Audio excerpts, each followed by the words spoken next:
দেখুন আজকে আলু চোখায় আমি কি কি দেবো। এই যে পেঁয়াজ একটা গোটা বড় আর একটা ছোট, আর এখানে 3-4টে ছোট ছোট ওই শুকনো লঙ্কা নিয়ে নিয়েছি, আর এই 5 ফোড়ন দেবো।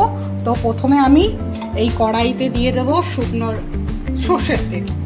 সর্ষের তেল বেশ দিয়ে দিলাম। আলুটা এই যে কুকারে সিদ্ধ করে নিয়েছি, এখনই খুলবো না। আর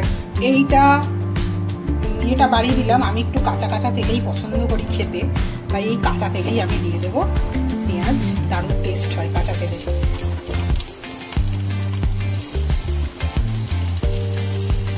হয়ে গেল, শুকনো লঙ্কা দিয়ে দিলাম, আর হচ্ছে 1 চামচ 5 ফোড়ন দিয়ে দেবো।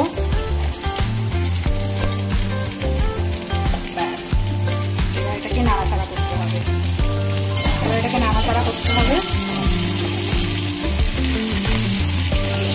ভালো করে।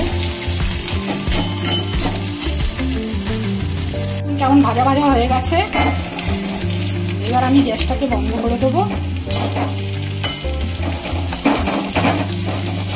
ভালোই ভাজা ভাজা হয়ে গেছে।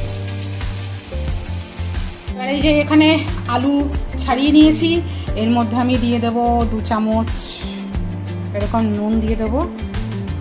বেশ কিছুটা নুন, স্বাদ মতন পরিমাণ মতন নুনটা দিতে হবে। নুনটা দিয়ে আর এই যে পেঁয়াজ এগুলো ভেজে রেখেছিলাম এগুলো দিয়ে দেবো। দেওয়া হয়ে গেছে। এবার আমি এটাকে মেখে নেব এই যে এরকম একটা চামচ দিয়ে।